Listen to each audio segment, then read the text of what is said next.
విశ్రాంతి ఉద్యోగుల సంఘం అధ్యక్షులు Uday Shankar, Rotary club president Nagurayya, Rotary కార్యదర్శి సుబ్రహ్మణ్యం అధ్యక్షతన విశ్రాంతి ఉద్యోగుల సంఘం రోటరీ క్లబ్ ఆధ్వర్యంలో మున్సిపాలిటీ పారిశుద్ధ్య కార్మికులకు, హిందూ శ్మశాన వాటిక సిబ్బందికి, విద్యుత్, పట్టణ నీటి సరఫరా కార్మికులు 250 మందికి దుస్తులు పంపిణీ కార్యక్రమం ఉమ్మడి నెల్లూరు జిల్లా నాయుడుపేటలో నాయుడు ఫంక్షన్ హాల్ నందు ఘనంగా నిర్వహించారు.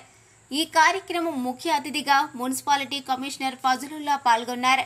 ఈ సందర్భంగా కమిషనర్ మాట్లాడుతూ నాయుడుపేట రోటరీ క్లబ్ వారు నాయుడుపేట పట్టణంలో అనేక సేవా కార్యక్రమాలు, అదేవిధంగా విద్య, వైద్యంకి అనేక సహాయ సహకారాలు అందిస్తున్నారని, ఇది నాయుడుపేట పట్టణ ప్రజలకు అదృష్టమని ఈ సందర్భంగా రోటరీ క్లబ్ వారిని కొనియాడారు.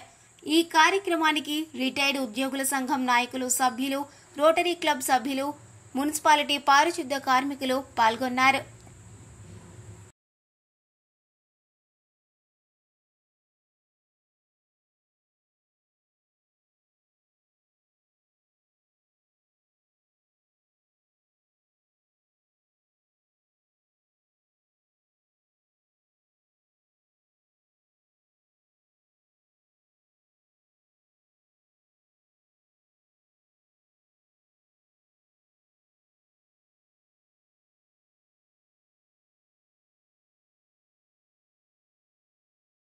ఈ కమిటీలో ఉన్నటువంటి అందరూ కూడా నా దగ్గరికి వచ్చి, సార్ మేము గత 3 సంవత్సరాల నుండి పారిశుద్ధ్య కార్మికులకు సంబంధించినటువంటి వారికి మేము మా వైపు నుంచి కొంత సహాయం చేస్తున్నాము, వాళ్ళకి ఈ బట్టలు అవి పెడుతున్నాం సార్, ఫలానా ట్రస్ట్ ద్వారా వారి యొక్క ఆర్థిక సహాయం అని చెప్పినప్పుడు ఒకసారి మన సభ్యులందరికీ, రోటరీ క్లబ్ సంబంధించినటువంటి ప్రతి ఒక్కరికి పేరు పేరున ధన్యవాదాలు తెలుపుకుంటూ సెలవు తీసుకున్నాను. Thank you.